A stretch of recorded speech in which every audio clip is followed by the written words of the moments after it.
예배 알림입니다. 각 목자분들은 목자 일지를 작성하여 주시기 바랍니다. 출입구에 목장 일지가 준비되어 있습니다. 유초등부가 여름 사역을 준비하고 있습니다. 많은 기도 부탁드립니다. 모든 성도님들을 대상으로 사진 촬영을 진행 중입니다. 식사 후 2층 믿음 성전에서 진행됩니다. 이번 주는 와보라 목장과 드림 목장입니다. 다음 주 오후 시간은 목장 사랑방으로 진행됩니다. 이에 따라 오후 예배가 진행되지 않으니 성도님들께서 참고해 주시기 바랍니다. 우리 교회는 유튜브 채널을 운영 중입니다. 예배 및 신앙을 돌아보는 컨텐츠에 성도님들의 많은 이용 바랍니다. 이번 주 아름다운 섬김입니다. 식사 제공에 박현희 집사님께서 중식 섬김의 은혜 목장에서 섬겨주십니다.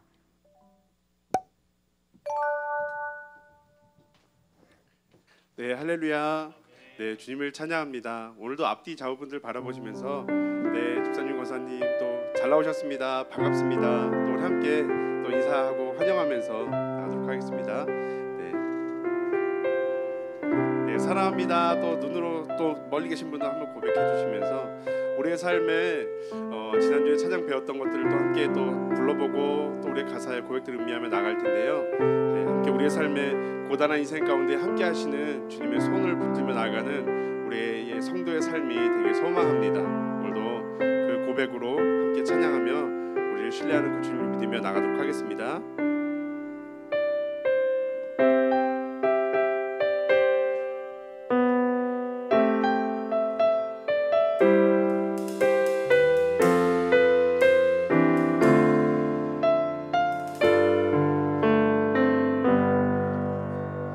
고단한 인생길 힘겨운 오늘도 예수 내 마음 아시네. 지나간 아픔도 마주할 세상도 예수 내 마음 아시네. 다시 한번 고단한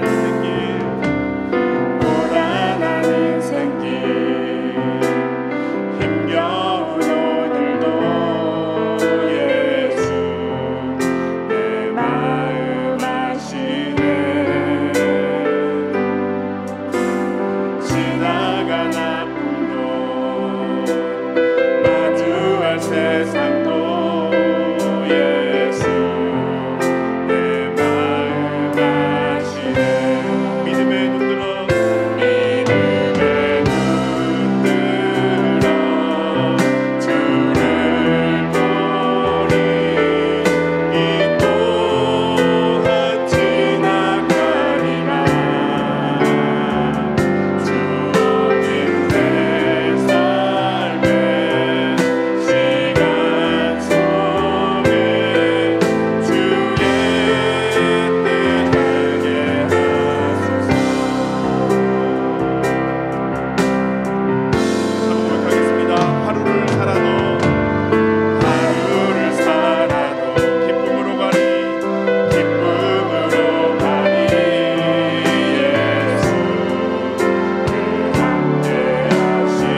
인도하시고 우리의 삶 가운데 주의 뜻을 하게 하실 주님을 기대하시면서 이제 함께 기쁨으로 우리를 인도하실 주님을 바라보며 찬양하며 나가도록 하겠습니다.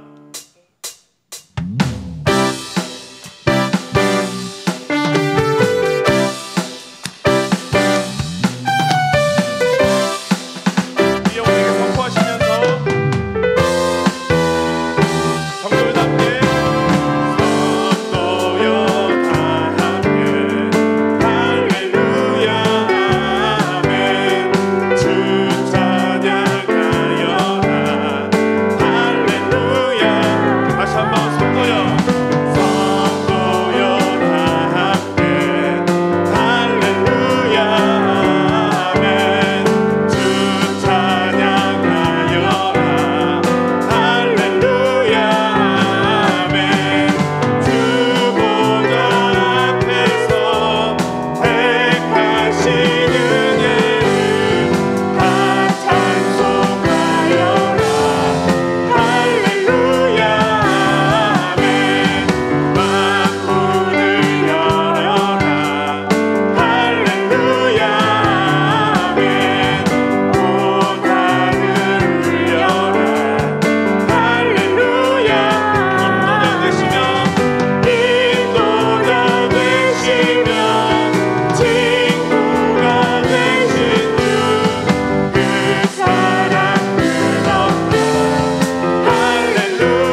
붙드시니 어느 곳에 가든지 요동하지 않음은 주의 팔을 의지함이라. 주의 영원하신 발 함께하사 항상 나를 붙드시니 어느 곳에 가든지 요동하지 않음은 주의 팔을 의지함이라. 나는 하나님을 예배하는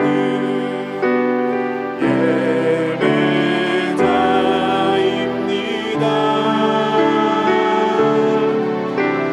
내가 서 있는 곳 어디서나 하나님을 예배합니다.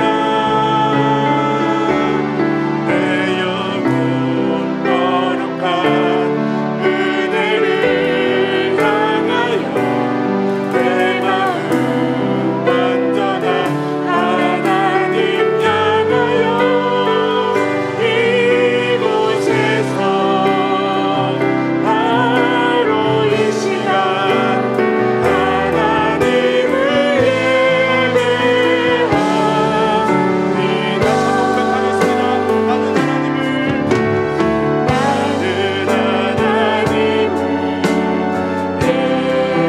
하나님을 예배자입니다.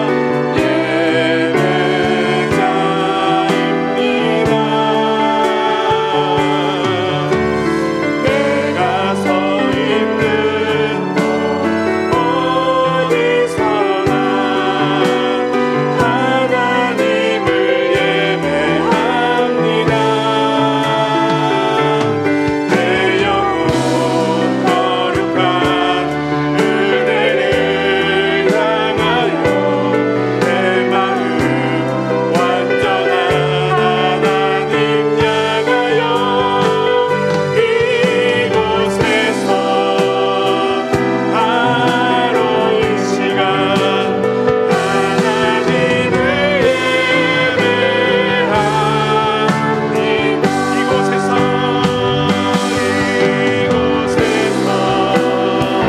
바로 이 시간 하나님을 예배합니다. 다시 한번 우리 음악을 다해 이곳에서 바로 이 시간 하나님을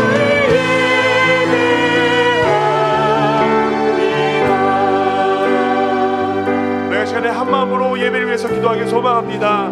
하나님, 정말 이곳 가운데에 주님 한 분만 영광 받으시는, 주님만 높이 받으시는 예배가 되게 하여 주옵소서. 성령 하나님, 말씀으로 내 삶을 붙들어 주시고 내 삶의 말씀을 깨닫게 하여 주시고 주님의 붙드심을 다시 한번 믿음으로 바라보는 나는 시간들 될 수 있도록 인도하여 주옵소서. 함께 예배를 위해서 기도하며 나아가도록 하겠습니다. 하나님, 우리가 시간에 고백했던 것처럼 이곳에서 우리가 주님을 예배하며 나아갑니다. 예배 가운데 우리 손을 붙들어 주시고 인도하여 주옵소서.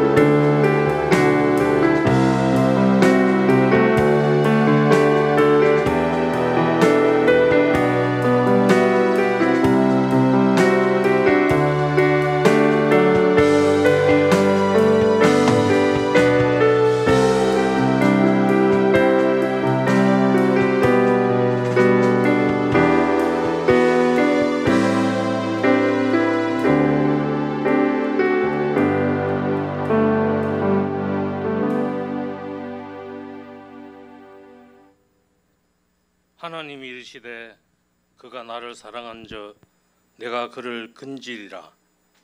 그가 내 이름을 안저 내가 그를 높이리라. 그가 내게 간구하니니 내가 그에게 응답하리라. 그들이 환난을 당할 때에 내가 그와 함께하여 그를 건지고 영화롭게 하리라. 아멘.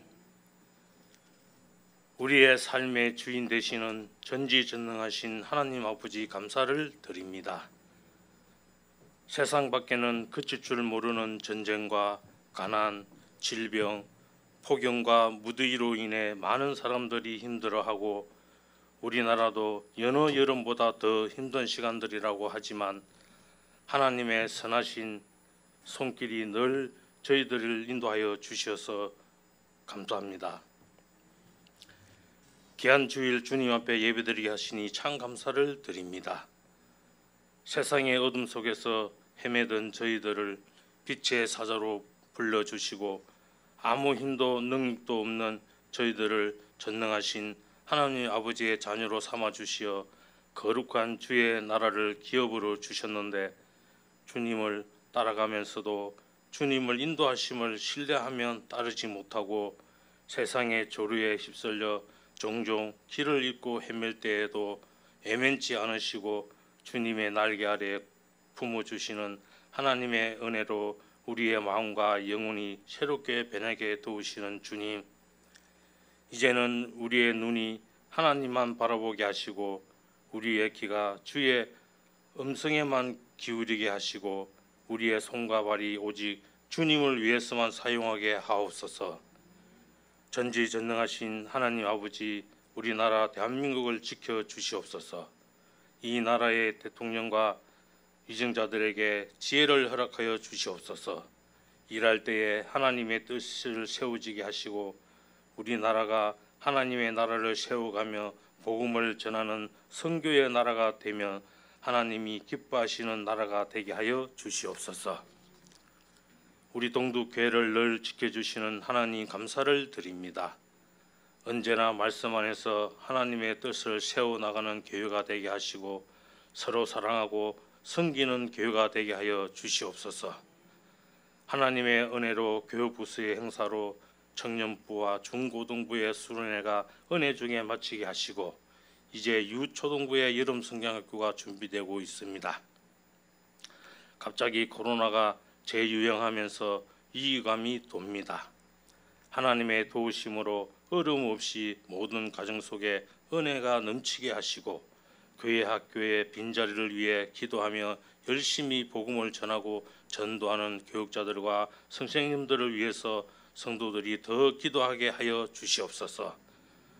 오늘의 예배에 하나님의 말씀을 선포하기 위해 세우신 귀한 담임 목사님, 영과 육의 강건함을 허락하여 주시고 성령으로 함께하여 주시어서 은혜에 충만한 시간 되게 하여 주시옵소서.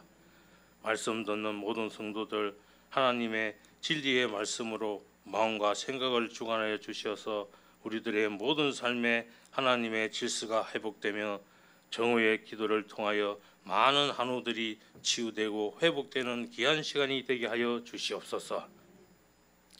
우리는 때론 하나님의 일하심을 알 수 없고 뜻하지 않는 방향으로 이끌어갈 때 힘들어도 하지만 하나님은 우리가 이해하지 못해도 가장 모든 것을 선하게 이루시는 분이시며 우리의 눈에 보이지 않는 또 다른 일들이 준비되어 가고 있음을 믿으며 감사하는 성도들이 되게 하여 주시옵소서.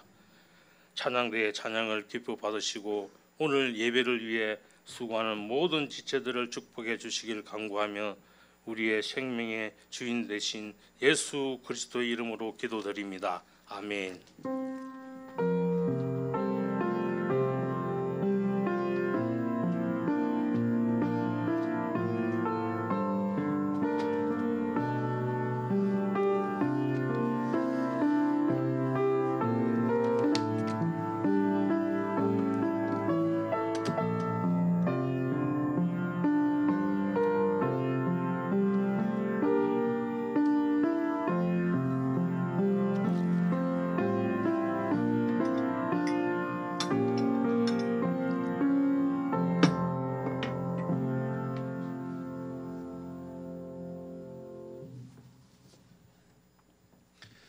우리 함께 하나님 말씀 함께 보시겠습니다.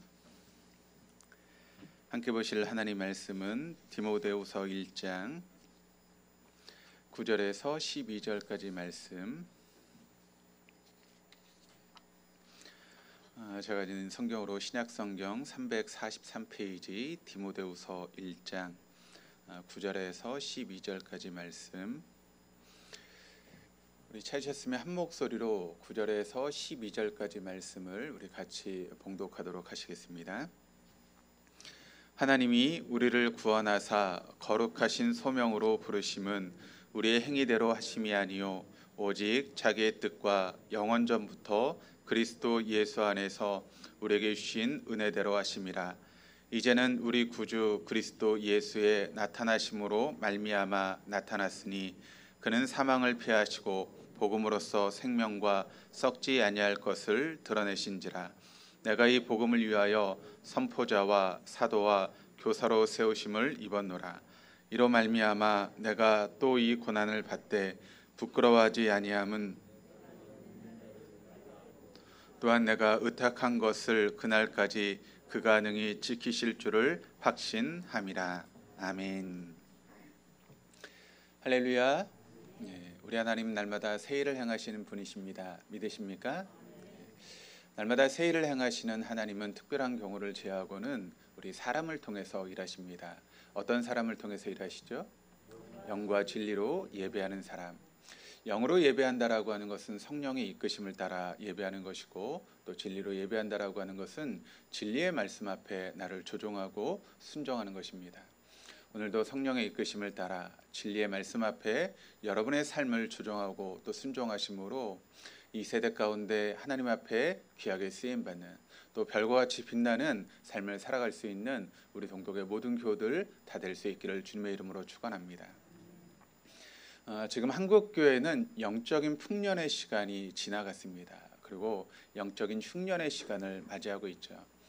한때 한국 교회는 교회를 다닌다는 것을 자랑스럽게 이야기했던 그런 시간들이 있습니다. 그래서 어디 가서도 내가 무슨 교회 장로다, 또 무슨 교회 권사다, 또 내가 어느 교회 목사다라고 하는 것을 자신 있게 밝혔던 그런 시간들이 있습니다. 그런데 요즘은 코로나 시기를 이제 보내면서 오히려 교회가 손가락질을 당하고 또 비난을 당하는 그런 시대 가운데 굳이 우리가 예수를 믿는다는 것을 밝히지 못하는 그런 시대 가운데 삶을 살고 있습니다. 그런데 오히려 역설적으로 교회가 이 세상에 대한 영향력을 상실하면서 우리의 정체성이 무엇인가에 대해서 고민하는 그런 시간을 갖게 되었습니다. 교회라는 것이 무엇인가? 내가 이렇게 어려운 환경 가운데도 예수를 믿을 만한 가치가 있는가? 또 신앙이라고 하는 것이 무엇인가에 대해서 곰곰이 생각하고 우리의 정체성을 돌아볼 수 있는 그런 시간을 가지게 되었다는 것입니다. 그런 의미에서 지금 한국 교회에 닥치고 있는 위기는 저주가 아니라 복이라고 이야기할 수 있습니다. 화가 아니라 오히려 우리에게 하나님께 허락하시는 또 한 번의 기회라고 우리가 생각할 수 있는 것이죠. 그러면 여러분, 교회의 정체성은 무엇이겠습니까? 한마디로 이야기를 하면 교회는 절망의 공동체가 아니라 소망의 공동체라는 것입니다. 그러니까 우리가 어떤 상황 가운데 있다 할지라도 절망하며 낙심하며 좌절해서는 안 된다는 것입니다. 어떤 상황 가운데도 우리가 소망을 품고 기뻐하고 감사하는 것이 바로 교회의 모습이고 성도의 모습이라는 것이죠. 그렇다면 우리가 제일 먼저 생각할 것은 이런 정체성을 가지고 살아가야 되는데, 우리의 정체성은 무엇입니까? 성경에서 말하는 우리의 정체성은 우리는 나그네다라고 하는 것입니다. 다시 말해서 우리는 이 세상에 속한 사람이 아니라는 것이죠. 이 세상에 나그네로서 삶을 살아가는 그 같은 사람이라는 것입니다. 그렇다면 이런 나그네로 살아가는 우리에게 있어서 소망은 무엇이겠습니까? 바로 하나님의 나라에 대한 그런 소망을 품고 살아가는 그런 존재, 그것이 바로 우리 성도들의 모습이죠. 요한계시록 18장 말씀을 보시면 바벨론으로 상징되는 이 세상에 대한 이야기가 나오고 있습니다. 그런데 바벨론으로 상징되는 이 세상이 마지막 때에 흔적도 없이 사라지게 된다라고 이야기를 합니다. 우리 아이들이 흔히 쓰는 말로 한 방에 훅 간다라고 하는 그런 이야기를 하는데, 그와 같은 모습으로 사라지게 되는 것이 이 세상의 모습이라는 것이죠. 그래서 이 세상의 모든 소망을 가지고 살아가던 사람들은 마지막 때에 허망하기 짝이 없다는 것입니다.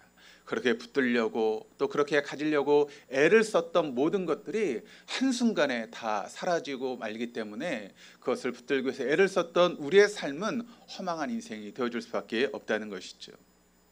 그렇다면 우리가 진짜로 붙들어야 될 소망은 무엇이겠습니까? 그것은 바로 영원한 하나님의 나라라고 하는 것을 우리는 언제나 잊지 말아야 됩니다. 이게 바로 우리가 살아있는 소망이라는 것이죠. 세상의 소망을 버리라는 것이 아닙니다.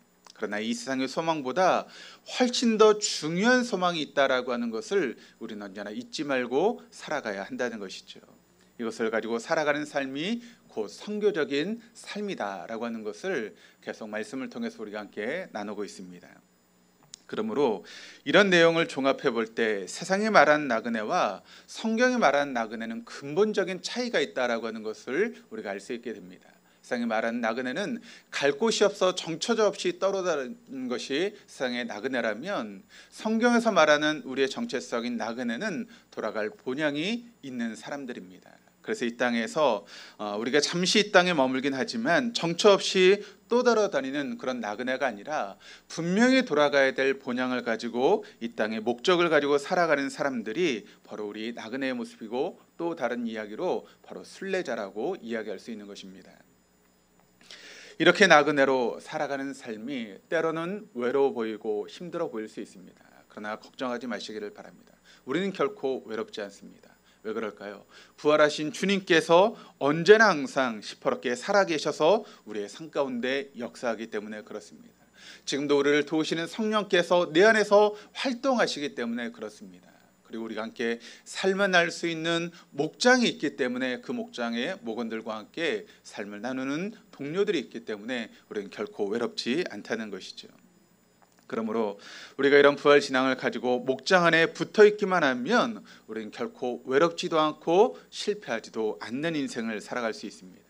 성경의 세결줄은 결코 끊어지지 않기 때문에 그런 것이죠. 우리가 6월, 7월 포스트 코로나를 맞이해서 회복이라고 하는 주제를 가지고 6월, 7월을 함께 보내고 있습니다. 그러면서 디모데후서의 말씀을 함께 나누고 있는데, 이 디모데후서의 말씀의 큰 주제를 정한다면 다시 복음 앞에서 다시 복음으로라고 하는 그런 주제를 가지고 함께 말씀을 나누고 있습니다. 오전 예배 시간은 지금 이제 1장을 중심으로 말씀을 나누고 있고, 또 오후 예배 시간은 강사님들을 초청해서 말씀을 듣고, 또 제가 4장의 말씀을 가지고 함께 말씀을 지금 나누고 있는 가운데 있습니다. 왜 우리가 다시 복음으로 나가야 될까요? 그것은 바로 사단이 왕노릇하는 세상에서 정말 우리가 붙들어야 되는 것은 복음밖에 없기 때문에 그렇습니다. 그러므로 우리가 다시 복음으로 돌아가야 되고 다시 복음을 붙드는 그런 시간들이 우리 한국교회 또 우리 성도들에게 있어야 될 줄로 믿습니다. 오늘은 디모데후서의 6번째 시간입니다. 오늘 마지막으로 한 번 더 이 디모데후서 1장의 말씀을 살펴보려고 합니다. 그리고 지금까지의 말씀을 요약해서 정리한 후에 결론을 맺으려고 지금 그렇게 생각을 하고 있습니다. 지금까지 이제 우리가 말씀을 보면서 복음이 무엇인가에 대해서 우리가 보았는데, 주님 편에서 보면 복음이라고 하는 것은 무엇인가 하면 바로 그리스도께서 성경대로 십자가에 죽으셨고 장사 지내셨다가 사흘 만에 부활하신 것, 그것이 바로 복음이다라고 이야기할 수 있습니다. 그렇습니다. 죄인된 우리를 위해서 주님께서 하셨던 일, 그것이 바로 복음이다라고 하는 것을 성경이 우리에게 증거하고 있는 것이죠. 그런데 여러분, 그것이 왜 복음입니까? 이런 의문을 풀려면 우리가 오늘 본문의 말씀을 봐야 되는데, 특별히 9절 10절 말씀을 보시면 이게 중요합니다. 그리고 이게 왜 중요한지를 우리가 알려면 성경에서 말하는 죽음이 무엇인가에 대해서 알아야 된다라고 말씀을 드렸죠. 여러분, 성경에서 말하는 죽음이라고 하는 것은 무엇입니까? 한마디로 이야기를 하면 분리다라고 말씀을 드렸습니다. 그리고 그 분리는 세 단계를 거쳐서 우리에게 주어지게 되는데, 이 세 단계로 이루어진 이 분리를 세 단계로 회복시켜 주신 것이 바로 하나님의 복음이고, 그것이 기쁜 소식이라는 것이죠. 이것을 다시 한번 표로 정리해 보겠습니다. 1단계를 한번 보시면, 1단계 죄를 범한 아담과 하와는 하나님과의 관계가 끊어지게 됩니다. 그리고 에덴에서 쫓겨나게 되죠. 이것이 바로 첫 번째 분리입니다. 그런데 예수님께서 오셔서 하셨던 일이 무엇인가 하면, 그런 우리를 위해서, 하나님과 교제가 끊어지고 에덴 동산에 쫓겨난 우리를 위해서 예수님이 십자가에 죽으셨다는 것입니다. 그러므로 예수님이 십자가에 죽으심으로 말미암아 하나님과 우리의 관계가 끊어졌던 그 교제가 회복되게 되었다는 것이죠. 그래서 여러분 예수님이 십자가를 지시고 돌아가실 때 그 지성소에 있었던 휘장이 위로부터 아래로 찢어지면서 우리가 하나님께 나아갈 수 있는 그 같은 놀라운 은혜를 얻게 되었다는 것이죠. 이것이 바로 2000년 전에 예수님께서 우리를 위해서 하신 일입니다. 그리고 이것을 신학적인 용어로 무엇이라고 부르는가 하면 칭의 혹은 의인이라고 부릅니다. justification이라고 하는 그런 단어를 쓰고 있죠. 그 다음에 2단계, 하나님과의 교제가 끊어진 채 에덴에서 쫓겨난 인간은 그때부터 하나님께서 만들어 놓으신 창조의 질서가 깨어지기 시작합니다. 그래서 영, 혼, 육이 분리되기 시작하고 조화가 깨어지기 시작하는 것이죠. 그러면서 그때부터 우리 육체 가운데 질병이 찾아오기 시작했고 우리의 혼이 어려움을 당하는 그런 일들이 생기기 시작했습니다. 그리고 더 나아가 우리의 혼과 몸이 분리되는 죽음이 우리 인생 가운데 찾아오게 된 것이죠. 이것이 바로 두 번째 분리입니다. 이런 우리를 위해서 예수님께서 어떻게 하셨는가? 바로 성령께서 우리를 끊임없이 거룩한 부르심으로 지금도 우리를 부르시고 있다는 것입니다. 하나님과의 관계를 회복한 우리는 이젠 더 이상 사탄의 종노릇하는 그와 같은 삶을 청산하게 되고 그리고 부활하신 예수님을 우리의 삶의 주인으로 모시게 되는 것입니다. 여기서 거룩한이라고 하는 단어가 나오고 있는데 이 거룩한이라고 하는 단어가 하기오스라고 하는 그런 단어를 쓰고 있습니다. 그런데 이 하기오스라고 하는 단어가 어떤 뜻을 가지고 있는가 하면 구별된 혹은 분리된이라고 하는 그런 의미를 가지고 있는 단어입니다. 그러므로 사단의 권세로부터 분리된 우리, 그래서 세상 사람들과 구별된 삶을 살아가는 것이 바로 진정한 성도의 모습이다라고 하는 것을 우리는 잊지 말아야 되는 것이죠. 그래서 우리는 여러분 우리가 이 세상에 거하며 삶을 살고 있지만 이 세상 속에 속하지 않고 세상을 이기는 삶을 살도록 그렇게 성령께서 지금도 우리를 부르시고 있다는 것입니다. 그리고 그 거룩한 부름에 응답하며 살아가는 삶이 바로 성화의 삶이다라고 이야기할 수 있습니다. 그것을 영어로는 sanctification이라고 그렇게 부르죠. 마지막 세 번째 단계, 마침내 인간의 육은 티끌이 되고 혼은 영원한 지옥불에 떨어지게 됩니다. 이것이 바로 세 번째 분리입니다. 그런 우리를 위해서 주님께서 어떤 일을 하셨습니까? 그런 우리를 위해서 하나님이 예수를 이 세상에 보내셔서 영원한 하나님의 나라를 우리에게 보장해 주셨죠. 그래서 세 번째 죽음에서 건져주신 것, 이것은 장차 하나님께서 하실 일입니다. 그래서 이것을 신학적인 용어로 영화, 글로리피케이션이라고 그렇게 부릅니다. 그러니까 삼위일체 하나님께서 이와 같은 일을 우리를 위해서 이루어 주셨다는 것입니다.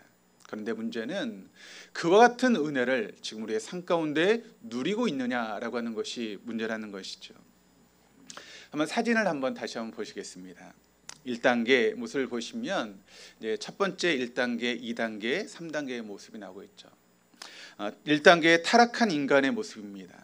우리에게 여러분 죽음, 분리가 찾아왔습니다. 그래서 이 그림을 보시면 예수님이 여러분 지금 어디에 있죠? 동그라미 밖에 있지 않습니까? 그러니까 우리의 마음의 밖에 계시는 것입니다. 마음의 중심에 그리고 누가 앉아 있습니까? 바로 내가 앉아서 내가 내 인생의 주인 역할을 하며 살아가는 것이 우리의 인생의 모습이라는 것이죠. 그러다 보니까 여러분 까만 점으로 표시된 내 모든 삶의 모든 것들이 여러분 어떻게 되어 있습니까? 정돈이 되어 있지 않고 뒤죽박죽 되어 있는 것이 우리의 삶의 모습이라는 것이죠. 그래서 질서도 없고 엉망진창인 채 조화가 없이 삶을 살아가는 것이 바로 죽음된 우리 인생의 모습이라는 것입니다. 그런데 우리가 온전한 구원을 잊게 되면 어떻게 되는가 하면 3단계의 그런 은혜를 얻게 된다는 것입니다. 그때 보면 여러분 그 자리에 지금 누가 앉아 계십니까? 내 인생의 주인이 누구인가 하면 예수님이 되셨다는 것입니다. 그리고 내 중심의 보좌에 앉아 계신 그 주님 앞에 지금 나는 무릎을 꿇고 있습니다. 그리고 온전히 주님께 순종하게 될 때 까만 점으로 표시된 나의 동그라미들은 여러분 어떻게 되어 있습니까? 잘 정리가 되어 있죠. 그리고 내 삶은 온전한 조화와 질서를 따라서 행복하고 즐거운 인생을 살아가는 것이 바로 3단계 우리의 구원의 모습이라는 것이죠. 그런데 2단계의 모습을 한번 보시기를 바랍니다. 그것은 이것도 아니고 저것도 아닌 그런 모습으로 가지고 있죠. 어정쩡한 상태입니다. 우리가 예수를 영접함으로 죽음의 권세로부터는 해방이 되었습니다. 그렇다고 해서 이 땅에서 우리가 온전한 구원을 이루고 사는 것은 아니라는 것이죠. 단 무엇이 문제겠습니까? 예수님의 보혈의 공로로 1단계 구원을 받았습니다. 그리고 우리가 죽은 후에 이루어질 3단계 구원도 우리는 보장받은 그런 인생이 되었습니다. 그런데 문제는 2단계의 구원이죠. 우리 빌립보서 2장 12절의 말씀을 같이 한번 보시겠습니다. 같이 읽겠습니다. 그러므로 사랑하는 여러분, 여러분이 언제나 순종하는 것처럼 내가 함께 있을 때뿐만 아니라 지금과 같이 내가 없을 때에도 더욱더 순종하여서 두렵고 떨리는 마음으로 자기의 구원을 이루어 가십시오. 자, 이 말씀의 핵심은 무엇입니까? 우리가 두렵고 떨리는 마음으로 우리 스스로의 구원을 이루어 가야 된다라고 하는 것을 바로 이 빌립보서 2장 12절의 말씀을 통해서 우리에게 말씀하고 있다는 것이죠. 그렇습니다. 1단계의 구원, 의인, 3단계의 구원, 영화, 이것은 우리가 이루는 것이 아닙니다. 예수를 영접하기만 하면 자동적으로 우리의 삶 가운데 주어지는 그런 구원의 모습이라는 것이죠.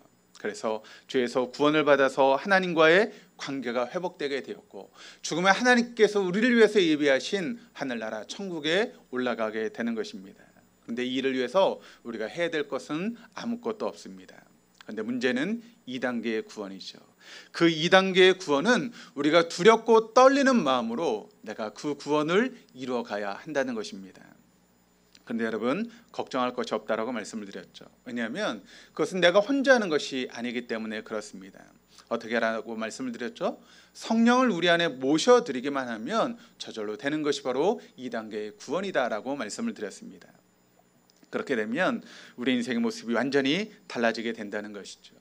더 이상 사단의 졸개들에게 끌려다니는 그런 종살이 하는 인생이 아니라는 것입니다. 사단의 숙주가 되어서 살아가는 그런 인생이 더 이상 아니라는 것이죠. 우리가 성령을 모시고 살면 그리스도 안에서 우리의 삶의 의미를 발견하게 되는 것이 우리 인생의 모습이라는 것입니다. 그러면서 내게 주어진 사명을 찾게 되어지는 것이죠. 그래서 우리가 성령을 모시고 살면 그동안 죽지 못해서 했던 모든 일들이 그 일의 의미를 찾게 되고 그렇게 즐거울 수가 없습니다. 그래서 성령을 모시고 살면 전과 똑같이 매일 우편물을 배달하는 그 같은 인생을 살아가지만 그 우편물을 배달하면서 꽃씨를 심을 수 있는 그 같은 삶을 살게 되는 것이 바로 성령을 모시고 사는 우리 인생의 모습이 된다는 것입니다. 그런데 문제는 우리가 그런 삶을 살지 못한다는 것이죠. 왜 그럴까요? 그것은 바로 사단 마귀, 우리의 원수인 사단 마귀가 그렇게 살지 못하도록 우리를 방해하고 있기 때문에 그렇습니다.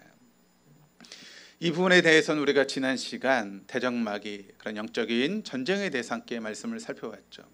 사단 마귀, 그러니까 마귀가 거느리고 있는 그 졸개들을 통해서 우리를 조직적으로 방해하고 있다는 것입니다. 그런데 성경은 그와 같은 사단 마귀의 방해가 있다 할지라도 우리가 성령을 모시고 살면 그와 같은 삶이 결코 어렵지 않다라고 우리에게 증거하고 있습니다. 그렇다면 어떻게 하라는 것입니까? 그것이 가능할 수 있도록 실제적인 이야기를 우리가 오늘 말씀을 통해서 함께 나누면서 말씀의 결론을 맺으려고 합니다. 제가 앞서서 여러분에게 한번 질문 한 번을 던지겠습니다. 한번 잘 생각해 보시길 바랍니다. 여러분, 성령 충만한 삶을 살고 싶으시죠? 성령 충만한 삶을 살고 싶으십니까? 예. 우리가 예수를 믿는다라고 하는 것은 다 성령 충만한 삶을 살고 싶은 마음들이 우리 마음 가운데 있기 때문에 우리가 예수를 믿는 것 아니겠습니까? 그렇다면 우리가 성령 충만한 삶을 살려면 어떻게 해야 될까요? 1번 한번 골라보시기를 바랍니다. 아침에 일어나서 일어나는 순간부터 모든 것을, 그러니까 시시콜콜한 모든 일까지도 성령님께 묻고 결정한다. 그러니까 아침에 출근할 때 버스를 탈 것인가 지하철을 탈 것인가 아니면 자가용을 가지고 출근할 것인가, 내가 아침에 음식을 차릴 때 국을 끓일 때 콩나물국을 끓일 것인가 아니면 소고기 묵국을 끓일 것인가, 이런 시시콜콜한 사소한 것까지도 내가 성령님께 묻고 결정한다. 2번은 그러한 사소한 일은 내가 결정하고 중요한 일이 생길 때 집중적으로 기도한다. 중요한 일이 생기면 그때 기도원을 가거나 아니면 교회 와서 철야 기도를 하면서 그렇게 기도한다. 여러분, 1번입니까? 2번입니까? 여기에 대한 답은 잠시 뒤로 미루고 하고 잠시 동영상을 하나 보도록 하겠습니다. 미국 오하이오주 남서부에 있는 도시 신시내티. 그곳에 메이저리거를 꿈꾸던 한 소년이 있었습니다. 그러던 어느 날 퍽! 그 소년은 어디선가 날아온 야구 방망이에 얼굴을 가격당합니다. 같은 반 친구가 휘두른 방망이가 손에서 미끄러지며 날아온 것이었는데 소년의 얼굴뼈와 코는 부러지고 두개골에 금이 가면서 두부가 손상되고 두 눈 주위의 뼈마저 함몰되어 안구가 튀어나올 정도로 큰 부상을 당하게 됩니다. 급히 응급실에 실려간 소년은 3번의 심정지에 이어 혼수 상태에 빠지게 됩니다. 생사의 기로에 서 있는 이 소년의 이름은 제임스 클리어. 세인트루이스 카디널스의 마이너리그 선수였던 아버지처럼 멋진 프로야구 선수가 되고 싶었던 아직 고등학교 2학년밖에 되지 않은 학생이었습니다. 다행히 제임스는 호흡이 돌아오고 의식을 회복하게 됩니다. 문제는 초점이 겹쳐 시야도 제대로 보이지 않았고 똑바로 걷는 것마저도 불가능했습니다. 제임스는 자신의 인생이 정지된 것 같은 기분이었습니다. 만약 제가 이런 상황에 처하게 된다면 어땠을까? 그런데 6년의 시간이 흐른 뒤 제임스는 계속해서 야구를 하고 있었을 뿐 아니라 데니슨 대학교 최고의 남자 선수로 선정되어 전국에서 단 33명만 뽑히는 ESPN 전미대학 대표 선수로 지명됩니다. 게다가 8개 분야에서 최우수 성적을 받고 최우수 졸업생에게 수여되는 학장 메달까지 수상하며 대학을 졸업하게 됩니다. 도대체 6년 동안 무슨 일이 일어난 걸까? 제임스는 자신이 쓴 책 아주 작은 습관의 힘에서 그 비밀을 소개하고 있습니다. 4살 때 처음 야구를 시작해서 사고가 나기 직전까지도 야구선수의 꿈을 향해 열심히 달려온 제임스. 사고 후에도 제임스는 우울해하지 않겠다고 다짐해보기도 했지만 고통을 이겨내기에는 현실적으로 너무 참담한 상황이었습니다. 제임스가 할 수 있는 것이라곤 똑바로 걷기 같은 기초운동을 매일 반복하는 것뿐이었습니다. 그렇게 8개월의 시간이 흐른 뒤에는 운전을 할 수 있는 상태까지 회복했고 1년 만에 다시 야구장으로 돌아가게 되었습니다. 하지만 모든 것이 달라져 있었습니다. 1군에서 제외되어 2군 선수로 밀려났고 그마저도 후보 신세였습니다. 제임스는 야구 선수의 꿈을 꾸며 자신의 인생에 야구가 전부였지만 아주 절망적인 고등학교 생활을 보냈습니다. 그런데 그는 신입생 선수 명단 제일 끄트머리지만 이름을 올리며 데니슨 대학교 야구팀에 들어가게 되었습니다. 그리고 이때부터 그는 아주 사소한 습관들을 하나씩 만들어가기 시작합니다. 친구들이 밤늦게까지 게임을 하는 동안 일찍 잠자리에 드는 수면 습관을 들이고 기숙사방을 깔끔하게 정리하는 정말 사소한 것들 말입니다.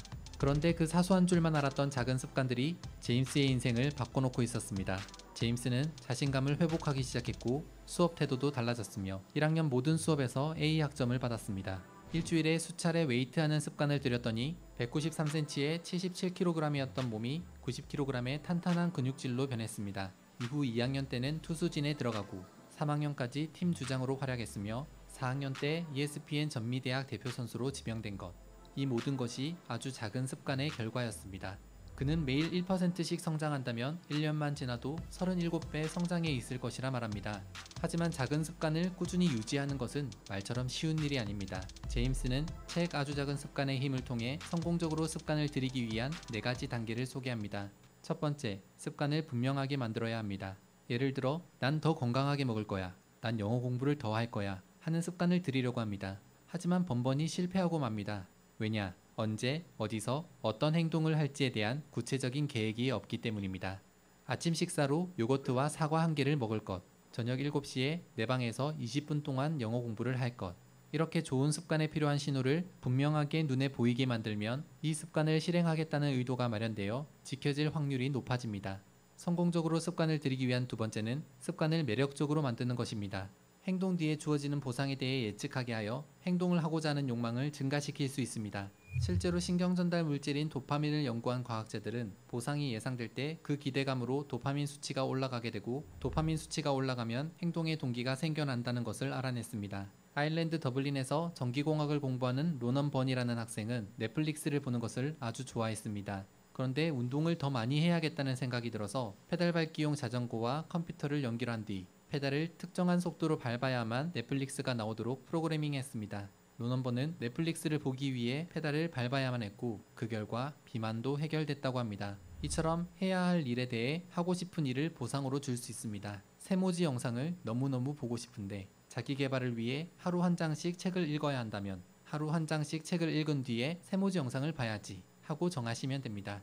성공적으로 습관을 들이기 위한 세 번째는 습관을 하기 쉽게 만드는 것입니다. 습관을 만들기 위해 들인 시간보다 습관을 실행한 횟수가 더 중요하다고 합니다.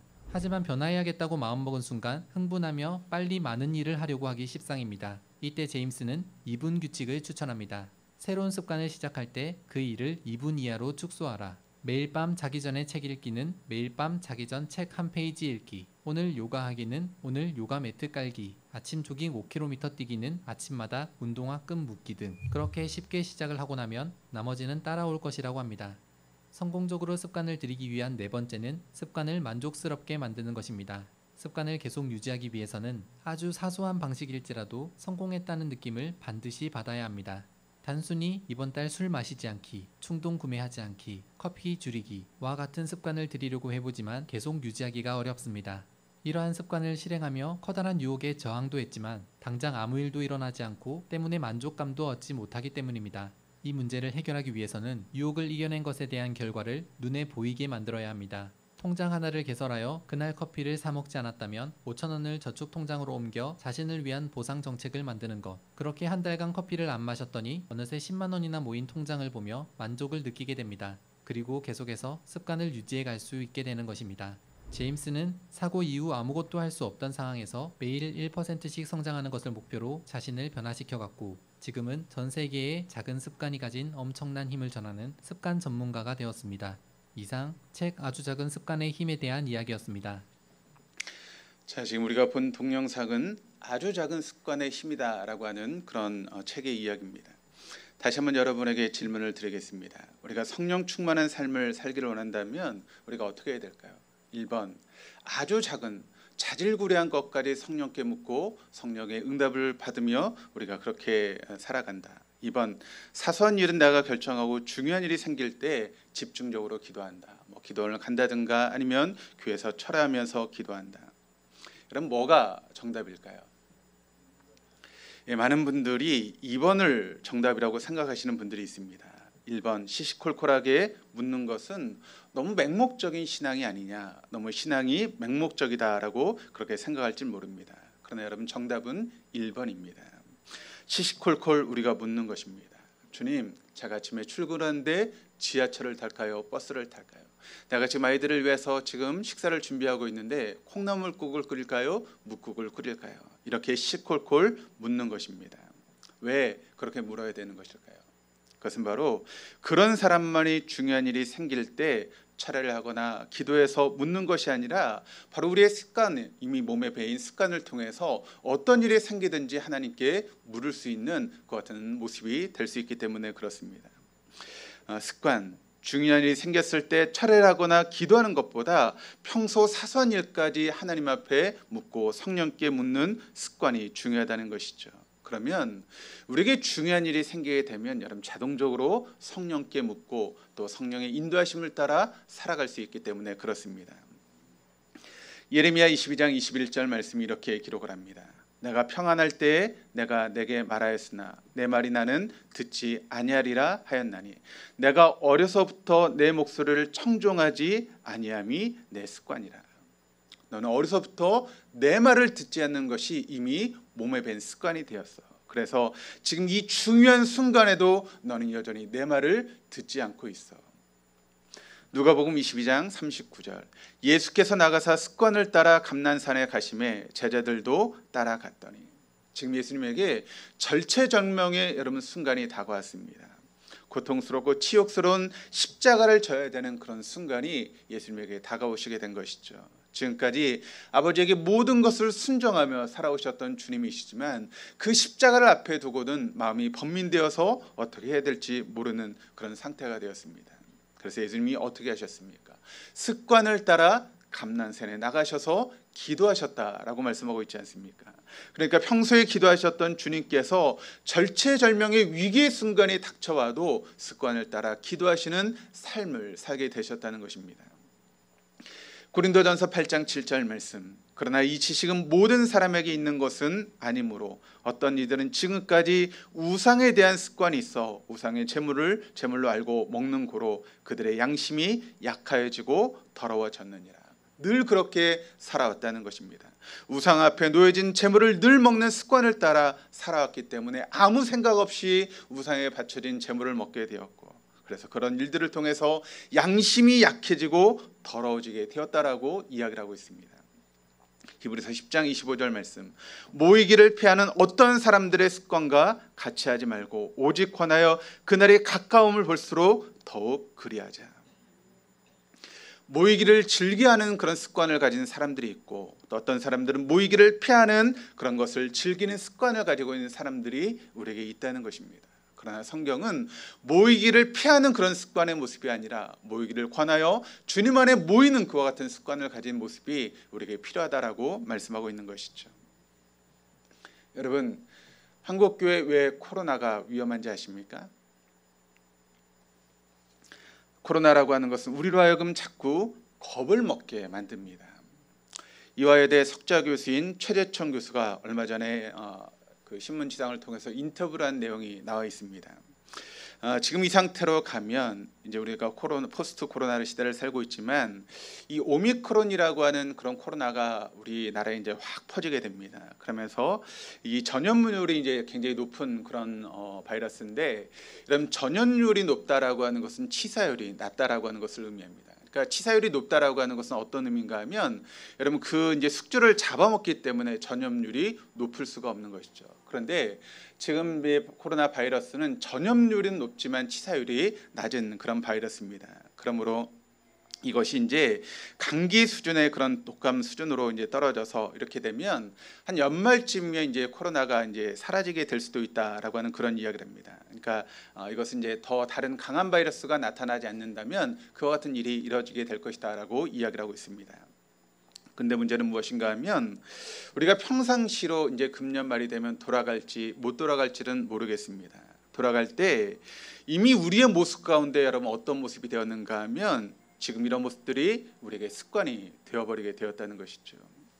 그래서 비대면 예배에 익숙해진 습관, 성경 공부를 안 하는 습관, 특별한 집회도 안 하는 습관, 모여서 식사하지 않는 그런 습관들이 이미 우리의 몸에 배이게 된다는 것이죠. 그거 하나하나가 얼마나 귀찮고 얼마나 번거로운지, 뭐 꼭 교회에서 예배를 드리고 나서 밥을 먹어야 돼? 그냥 헤어져도 뭐 충분히 괜찮던데 뭐 밥을 먹으면서 그렇게 어렵게 그렇게 예배하고 신앙생활할 필요가 없어. 밥을 먹으러 오고 준비하려고 하면 그것이 얼마나 힘들고 여러 가지 신경 쓸 것이 얼마나 많은데 그냥 편하게 하면 되지 뭐 그렇게까지 어렵게 그렇게 할 필요가 있어. 사실 여러분, 우리가 코로나 이전에 다 오후 예배를 드렸고 함께 식사를 했고 모든 것들을 다 하지 않았습니까? 그런데 코로나 2년을 거치면서 그 모든 것들이 실상은 너무나 어려워졌습니다. 밥을 먹는 것도, 오후 예배를 드리는 것도, 함께 목장의 모임을 갖는 것도, 또 모든 것들이 다 어려워진 그런 상태가 되었다는 것이죠. 그러면서 그것이 우리의 습관이 되어서 모든 것을 하지 않는, 모임을 패하는 그런 습관들이 이미 우리의 몸 가운데 젖어들게 되었다는 것입니다. 이런 벼룩이 있습니다. 그릇 하나에 담고 유리 뚜껑을 닫아 놓습니다. 그럼 벼룩이 계속 나가겠다고 뛰기 시작하죠. 그런데 뛸 때마다 아무것도 없는 것 같은데 자꾸 뭔가에 부딪히게 됩니다. 부딪히면서 머리가 깨지기도 하고, 또 뛰니까 또 부딪히게 되고, 그렇게 한참을 하고 나면 그러고 나서 유리 그릇을 치우게 됩니다. 그러면 여러분, 벼룩이 뛰는데 어떻게 뛸까요? 그 유리 그릇 그 위에 있는 뚜껑이 없는 부분까지만 뛰게 된다는 것입니다. 충분히 그 이상도 뛸 수 있음에도 불구하고 그와 같은 경험 때문에 더 이상 뛰지 않는다는 것이죠. 어린 코끼리를 기둥에 쇠줄로 묶어 놓습니다. 그러면 그 어린 코끼리가 다른 곳을 가려고 하다가 다리에 묶여있는 그 쇠줄 때문에 더 이상 가지 못하게 됩니다. 가다 보면 막 다리가 아프고 어려워지기 시작하니까 이 이상은 더 이상 가지 못하는구나라고 생각하게 되죠. 그리고 이 코끼리가 더 커서 나중에 그 줄을 풀러도 코끼리는 더 이상 그 너머로 가지 않게 된다는 것입니다. 이미 습관이 들어버린 것입니다. 나는 여기서 더 이상 벗어나지 못해. 이렇게 습관이 무서운 것입니다. 지금 이렇게 비대면이니 무슨 두려움이니 자꾸 이런 문제가 우리에게 벌어지는데 그것이 문제가 아닙니다. 그것이 우리의 습관이 되어버리는 것이 문제라는 것입니다. 우리 인생을 바꾸는 것은 습관을 바꾸는 것입니다. 이런 이야기가 있습니다. 한번 들어보시기를 바랍니다. 말 하나 심어서 행동 하나 거두고, 행동 하나 심어서 습관 하나 거두고, 습관 하나 심어서 운명 하나 거둔다. 결국 이런 습관이라고 하는 것이 우리의 운명을 바꾼다라고 하는 것을 여러분 잊지 마시기를 바랍니다. 아주 사소한 습관, 아주 작은 습관, 그 습관을 우리가 어떻게 들이냐에 따라서 우리의 운명이 바뀌게 된다는 것이죠. 오늘 말씀의 거울 앞에 우리 자신을 한번 비춰볼까요? 우리가 왜 그렇게 오랜 시간 동안 신앙생활하고 여러 가지 직분을 가지고 있음에도 불구하고 왜 우리가 성령 충만한 삶을 살지 못하는 이유는 무엇 때문입니까? 그렇게 오랜 시간 동안 우리가 신앙생활을 했음에도 불구하고 왜 그럴까요? 이유는 간단합니다. 우리가 말씀대로 살지 않기 때문에 그렇습니다. 그럼 지금부터라도 우리가 성령 충만한 삶을 살면 여러분 되는 것일까요? 물론 그렇습니다. 우리가 말씀대로 살아가면 우리가 성령 충만한 삶을 살 수 있습니다. 그런데 여러분 그 비결이 무엇일까요? 바로 사소한 것까지도 성령께 묻고 살아가는 습관을 우리의 삶 가운데 들이는 것입니다. 아침에 일어나면서부터 자질구레한 그런 일까지도 성령께 묻는 그런 습관들을 우리가 가져야 된다는 것이죠. 아침에 눈을 뜨자마자 계속 성령께 묻는 것입니다. 성령님, 내가 어떻게 할까요? 성령님, 일은 내가 어떻게 처리해야 될까요? 성령님, 내게 지혜를 주셔서 일을 어떻게 해야 되는지 알려주세요. 계속 성령께 묻는 것입니다. 그러면 그렇게 계속 성령께 물을 때 성령께서 우리의 마음에 사인을 주십니다. 처음부터 잘 되는 것은 아닙니다. 그러나 계속 하다 보면 어느 순간부터 성령께서 우리에게 사인을 보내는 것을 우리가 경험하게 되죠. 그리고 성령의 사인이 들리기 시작한다는 것입니다. 외국 유학을 하는 학생들의 이야기를 들어보면, 여러분 미국 가서 이제 대학에 들어가지 않습니까? 그러면 이제 그 대학에 들어가서 강의를 듣기 시작하는데, 이제 한국에서 이제 유학을 갈 정도면 그래도 한국에서 난다 긴다 하는 그런 학생들이 여러분 미국으로 유학을 가는 것 아니겠습니까? 그런데 이분들이 이제 유학을 가서 공부를 하게 되면 짧게는 6개월, 길게는 한 1년 이상 정도 그 교수들의 그 강의가 귀에 들리지 않는다는 것입니다. 빠르면 6개월이 지나면 교수님의 강의가 들리기 시작하고, 그런데 교수들 중에 발음이 정확하지 않고 또 빨리 말하는 사람들의 이야기는 1년 넘게까지도 잘 들리지 않는데요. 그러나 계속 그 자리에 머물러 있으면 반드시 그 교수의 이야기가 자기에게 들리게 된다는 것입니다. 여러분, 성령도 마찬가지입니다. 내가 정말 변화된 삶, 성령 충만한 삶을 살기를 원하신다면 그 자리를 지켜야 됩니다. 성령과 만날 수 있는 자리, 성령의 음성을 들을 수 있는 자리, 성령께 묻고 대답을 들을 수 있는 그 자리를 지킬 때 우리가 성령 충만한 삶을 살 수 있고 성령의 음성을 들을 수 있는 그런 삶이 되어줄 수 있다는 것입니다. 무슨 국을 끓일까요? 끓이지 말까요? 지하철을 탈까요? 버스를 탈까요? 아니면 걸어갈까요? 이 순간 내가 이 사람을 만날까요? 만나지 말까요? 그 대답을 듣기 위한 것이 아니라 습관을 들이는 것이 중요하다는 것입니다. 우리의 영적인 습관을 들이는 것, 기도의 자리를 찾아오고 예배의 자리를 찾아오고 하나님께 기도하는 그 자리를 삼아하면서 우리가 그 자리를 찾아오는 습관을 들이는 것, 그것이 얼마나 중요합니까? 오늘은 이런 일이 있으니까 예배에 빠지고, 오늘은 저런 일이 있으니까 예배에 빠지고, 그와 같은 모습을 통해서 어떻게 우리가 성령 충만한 삶을 살아갈 수 있겠습니까? 아무리 힘들고 어려워도 여러 가지 일들이 있어도 내가 예배의 자리만은 빠지지 않는다라고 하는 그런 습관을 들여갈 때 우리가 성령 충만한 삶을 살아가는 것이고, 우리가 어떤 일이 있어도 내가 기도의 자리는 지키겠다라고 하는 그런 모습으로 기도의 자리를 지킬 때 우리에게 말씀하시는 하나님의 음성을 들을 수 있고 성령의 음성을 들을 수 있는 것 아니겠습니까? 그런데 그런 자리를 지키지 않으면서 어떻게 우리가 성령 충만한 삶을 살고, 또 우리가 하나님의 음성을 듣지 못하면서 어떻게 세상에 승리하는 삶을 살아갈 수 있겠습니까? 그것은 믿음이 아니고 유행이죠. 그렇습니다. 우리가 이런 영적인 습관을 들이는 것, 그것이 얼마나 우리의 신앙생활에 중요한지를 여러분 깨달으시기를 바랍니다. 그리고 그런 습관을 들이게 되면 내 혼이 자기 뜻대로가 아니라 하나님의 기뻐하신 뜻이 무엇인지를 깨닫게 됩니다. 그리고 그와 같은 것을 통해서 하나님이 기뻐하신 일이 무엇인지를 알고 그와 같은 것을 우리의 삶으로, 행동으로 옮겨나가는 그런 일들이 있게 되는 것이죠. 로마서 7장 후반절 말씀을 보시면 사도 바울이 이런 고백을 합니다. 오라, 나는 공고한 자로다. 이 사망의 그늘에서 누가 나를 건져내랴. 여러분 지금 이야기를 하고 있는 것이 누구입니까? 우리 신앙의 거장이라고 이야기하는 사도 바울이 이와 같은 이야기를 지금 고백하고 있습니다. 한쪽에서는 성령의 법이, 한쪽에서는 육신의 법이 우리 안에서 지금도 싸우고 있다는 것입니다. 예배에 갈 것인가, 예배를 가지 말 것인가, 내가 기도할 것인가, 기도를 하지 않을 것인가, 계속되는 싸움이, 영적인 싸움이 우리 안에서 일어나고 있다는 것이죠. 그런데 여러분 8장으로 넘어가니까 뭐라고 고백을 하고 있습니까? 이제 더 이상 내가 죄와 사망의 법이 아니라 생명과 성령의 법이 내 안에서 작동하게 되었다라고 하는 것을 사도 바울이 고백하고 있습니다. 처음에는 계속 사도 바울에게도 갈등이 있었던 것이죠.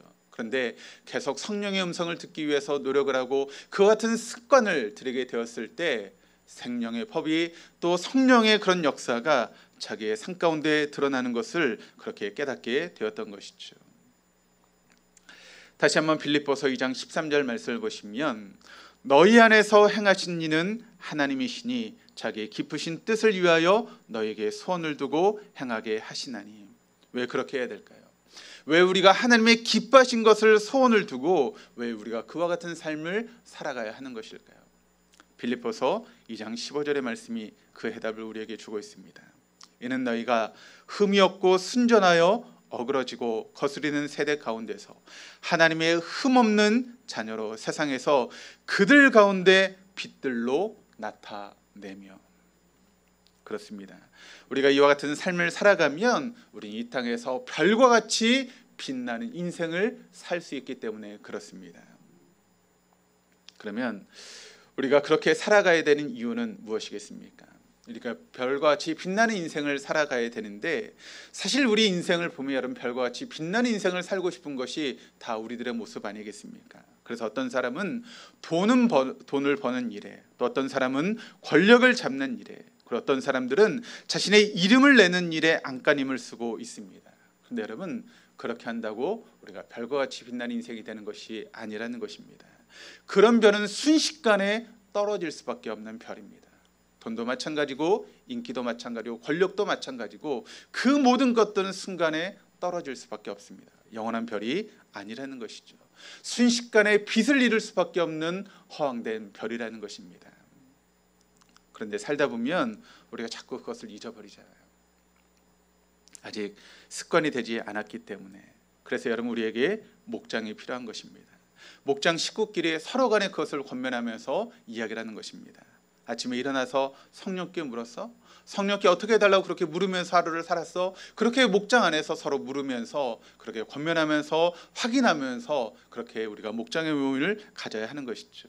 그래서 아주 사소한 것까지 우리의 습관이 될 때까지, 그래서 내가 국을 끓일 때도 무슨 국을 끓여야 되는지 성령께 묻고, 내가 출근할 때도 무엇을 타고 가야 되는지 성령께 묻고, 그와 같은 모든 것들이 우리의 습관이 될 때까지 이렇게 습관이 되어야 중요한 일이 우리에게 생길 때 우리가 성령께 묻고 성령의 인도하심을 따라 살아갈 수 있는 그런 믿음의 사람이 되어줄 수 있다는 것입니다. 그러므로 아침에 일어나서 잠자리에 들 때까지 모든 것을 성령께 내가 묻고 결정했는지, 그래서 우리가 잠자리에 들 때 얼마나 성령과 동행하는 삶을 살았는지를 우리가 확인하는 그런 시간들이 우리에게 필요하다는 것이죠. 아까 동영상을 통해서 그분이 6년의 시간에 그런 습관을 들였을 때 그 삶이 변화됐다라고 이야기를 하는데, 여러분 한번 이런 습관을 한번 1년만 가져보시기를 바랍니다. 그러면 여러분의 인생이 달라질 것입니다. 여러분의 믿음이 달라질 것입니다. 여러분과 함께 하신 하나님을 경험하는 그런 능력의 신앙이 되어줄 것입니다. 그렇습니다. 그러므로 우리는 오늘 말씀을 통해서 우리가 같이 그런 복음의 사람이 되기 위해서 우리가 이런 영적인 습관을 들이는 그것이 얼마나 중요한지 모릅니다. 성령님 어떻게 할까요? 성령님 내가 어떻게 했으면 좋겠습니까? 성령님 나를 인도해 주옵소서. 그렇게 습관을 따라서 성령께 묻고 그렇게 삶을 살아감으로 변화되는 삶을 경험할 수 있는 우리 동덕의 모든 교우들 다 될 수 있기를 주님의 이름으로 축원합니다. 그래서 하나님의 별과 같이 빛나는 인생을 살아갈 수 있는 우리 동덕의 모든 교우들 다 될 수 있기를 주님의 이름으로 축원합니다. 우리 장로님들 나오셔서 우리 성찬식 준비해 주시겠습니다.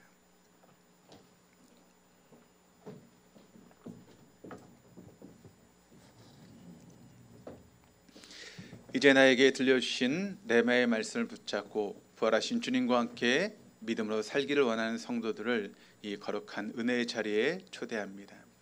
찬송가 228장 오 나의 주님 친히 배우니 우리 1절 4절 부르시면서 준비하신 떡을 받으시겠습니다.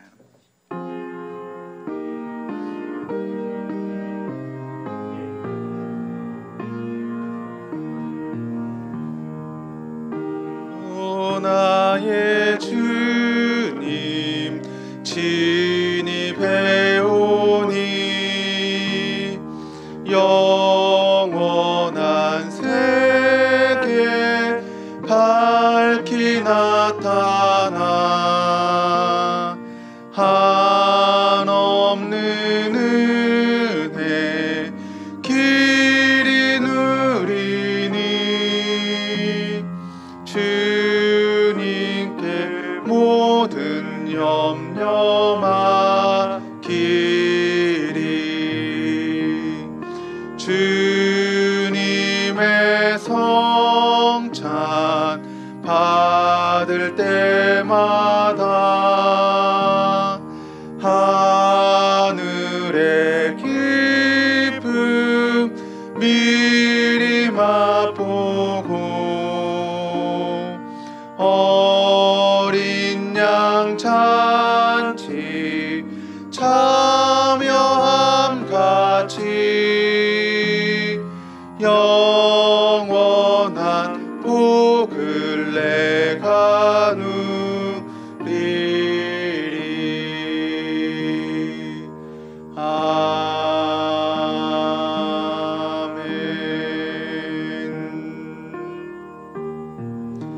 아멘. 내가 여러분에게 전한 것은 주께 받은 것입니다.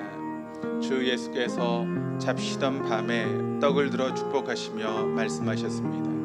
이것은 너희를 위하여 내어주는 나의 몸이니 이것을 먹을 때마다 나를 기억하여라.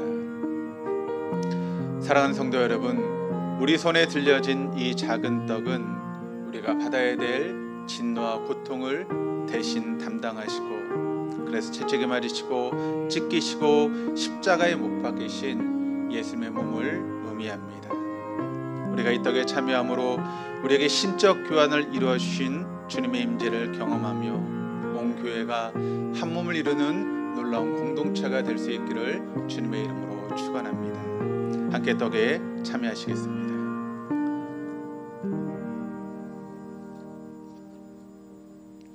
우리 주의 보좌 앞으로 나아가시면 찬양하시면서 잔을 받으시겠습니다.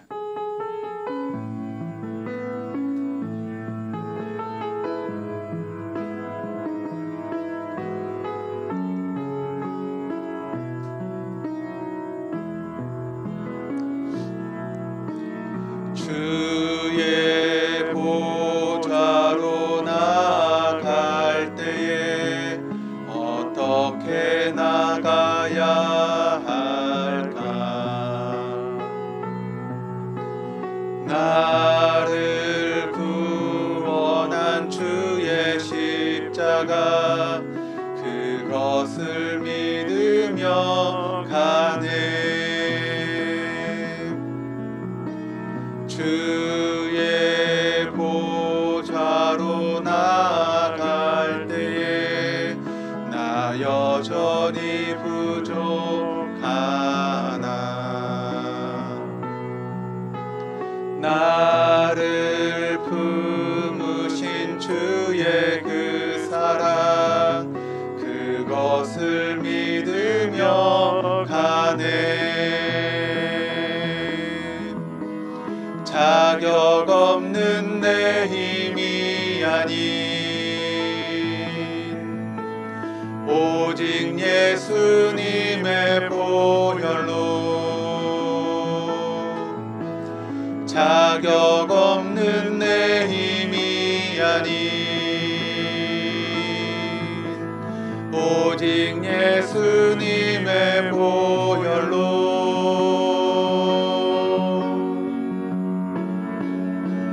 십자가의 보혈 완전하신 사랑 힘입어 나가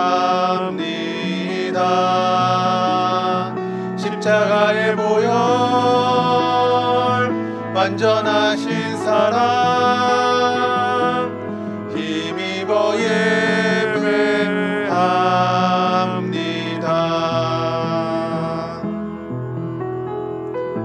식사 후에 또 잔을 들고 말씀하셨습니다.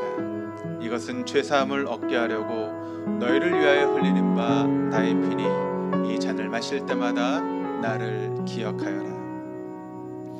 사랑하는 성도 여러분, 우리 손에 들려진 포도주는 우리를 죄에서 구원하여 주셔서 우리를 그리스도의 신부가 되게 하시기 위해서 흘리신 예수님의 거룩한 보혈을 의미합니다. 이 잔을 믿음으로 받아서 이제부터 영원한 하나님 나라에 대한 소망을 가지고 부활하신 예수님과 동행하며 승리할 수 있는 삶을 살 수 있기를 주님의 이름으로 축원합니다. 우리 함께 잔에 참여하시겠습니다.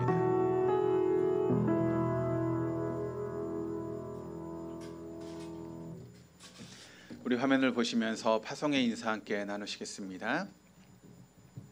우리 주님은 십자가에 달려 죽으셔서 우리의 저주를 축복으로 바꾸어 주셨습니다. 우리 주님은 십자가에 달려 죽으셨다가 다시 살아나셔서 우리의 그리스도와 주가 되셨습니다. 우리 주님은 마지막 때에 다시 오셔서 우리를 어린 양의 혼인잔치에 초대해 주실 것입니다. 성찬을 받은 여러분, 이런 믿음을 가지고 세상으로 나아가 축복의 통로로 살아가십시오. 아멘. 성찬을 받은 우리는 부활하신 주님을 모시고 세상으로 나아가 축복의 통로로 살아가겠습니다. 아멘. 우리 찬송가 420장 함께 찬양하시면서 준비하신 예물 봉헌하시겠습니다.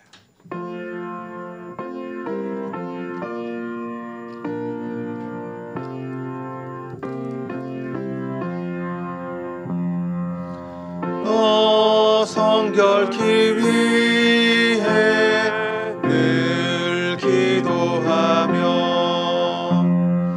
너 주 안에 있어 늘 성경 보고 온 형제들 함께 늘 사귀면서 일하기 전날 너 기도하라. 너 성결케 위해 내 머리 숙여 저 은밀히 계신 내 주께 빌라. 주 사귀어 살면 주 닮으리니 널 보는 이마다 주 생각하라. 너 성결케 위해 주 따라가고 일 다급하여도 당황치 말고 참 즐거울 때나 또 슬플 때나 너 주님만 믿고 늘 따라가라. 너 성결케 위해 늘 기도하며 내 소원을 주께 다 맡기어라. 너 성령을 받아 주 섬겨 살면 저 천국에 가서 더 잘 섬기리. 드린 예물을 위해서 기도하시겠습니다. 여호와의 집을 사모하며 예배드린 자들에게 하늘의 은총을 부어주시는 하나님 아버지, 오늘도 주님의 보좌 앞에 저희를 불러주시고 일용할 양식을 내려주시니 감사드립니다. 과부와 같고 고아와 같은 심령 위에 말할 수 없는 위로를 주시고 풍요와 기쁨을 허락해 주신 주님의 긍휼하심 앞에 두 손을 들어 찬양합니다. 오늘도 우리가 그 하나님의 은혜를 사모하며 귀한 예물을 정성껏 준비해 왔습니다. 우리의 소득이 있게 하신 하나님 앞에 하나님의 말씀을 따라 11조 예물을 드립니다. 주일헌금과 주정헌금, 성경헌금과 건축헌금, 또 구제헌금과 장학헌금, 여러 가지 명목으로 하나님 앞에 올려드리는 이 귀한 예물을 하나님 흠양하여 주셔서 예물을 드리는 손길마다 하나님의 다음이 없는 복과 은혜가 넘치게 하시고, 또 예물을 통해서 하나님의 놀라운 은혜를 경험할 수 있는 우리 동독의 모든 교우들 다 되게 하여 주옵소서. 또 우리가 모일 때마다 아버지 하나님 수고하는 손길들이 있습니다. 수 가운데로 갚으신 하나님의 복과 은혜가 그 상 가운데 있을 수 있도록 인도하시고, 또 모든 수고를 갚으시는 하나님의 복이 임할 수 있도록 인도하여 주시옵소서. 또 함께 예배를 드려야 되지만 여러 가지 이유로 나오지 못하는 교인들이 있습니다. 어디 있든지 이 자리를 기억하게 하시고 함께 주님의 전에 나와 예배할 수 있는 환경과 여건과 마음을 허락하여 주시옵소서. 이 시간 아프신 분들은 아프신 곳에 손을 얹으시고, 또 여러 가지 문제를 가지고 나오신 분들은 가슴에 손을 얹고 함께 기도하시겠습니다. 하나님, 지금도 우리 인생 가운데 역사하시며 우리의 삶을 주장하신 하나님을 찬양합니다. 하나님, 인간의 죄로 인해서 하나님의 창조의 질서가 깨어지고 우리에게 죽음과 질병이 찾아왔습니다. 여전히 아버지 질병 앞에 고통스럽게 삶을 살아가는 교인들이 있습니다. 하나님, 그들을 불쌍히 여겨 주시옵소서. 이 시간 믿음으로 손을 얹은 자리자리마다 우리를 살리시기 위해서 십자가에 설리셨던 예수님의 보혈의 피를 머리에서 발끝까지 덮어 주옵소서.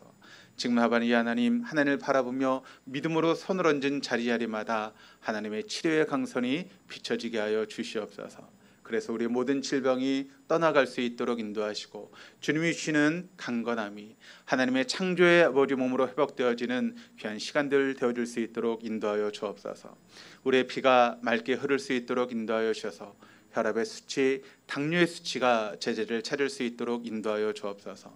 모든 장기들이 제 기능을 감당할 수 있도록 인도하여 주셔서 신장이 튼튼해지게 하시고, 모든 아버지 하나님 담당과 모든 장기들이 아버지 하나님 회복되어 줄 수 있도록 인도하시고, 간이 제 기능을 감당할 수 있도록 인도하여 주옵소서.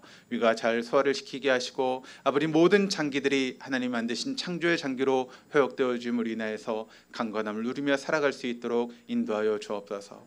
허리가 강해질 수 있도록 인도하시고, 다리가 아버지 하나님 힘을 얻을 수 있도록 인도하시며, 모든 뼈가 튼튼해질 수 있도록 인도하여 주셔서 아버지 협착증으로 또 다리 연골로 고통받는 모든 이들이 하나님 은혜 가운데 치유되고 회복되어지는 귀한 시간 되어줄 수 있도록 인도하여 주옵소서. 하나님, 우리 몸 안에 있는 모든 비정상적인 세포가 사라지게 하여 주셔서 암세포가 사라지게 하시고, 암덩어리가 녹아지는 귀한 시간들 되어줄 수 있도록 인도하시며, 건강한 세포가 많아지게 하시고, 우리의 면역 기능들이 잘 발휘되어서 모든 안 좋은 세포들이 사라지게 하여 주시옵소서. 감사드리며 또 이 시간 우리가 가슴에 손을 얹고 기도합니다. 우리의 힘과 능력으로 감당할 수 없는 여러 가지 인생의 문제들이 있습니다. 그 문제들을 주님 앞에 내려놓고 하나님을 바라볼 때 우리에게 진정한 힘과 안식을 주시는 하나님을 경험할 수 있는 우리 모두 되어줄 수 있도록 인도하여 주시옵소서. 감사드리며 예수 그리스도의 이름으로 기도드립니다. 아멘.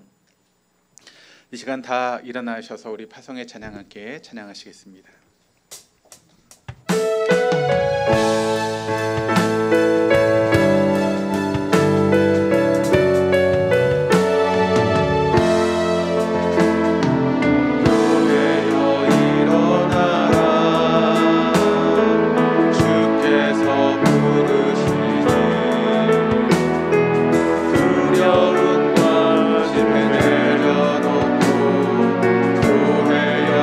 일어나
지금은 우리 주 예수 그리스도의 은혜와 아버지 하나님의 무한하신 사랑하심과 성령님의 교통하시며 내주하심이 이제 복음 앞에서 거룩한 습관을 가지고 살아가기를 다짐하는 우리 동도의 교우들과 그 가정과 하시는 모든 일들 위해 지금부터 영원토록 함께 하시기를 간절히 축원하옵나이다.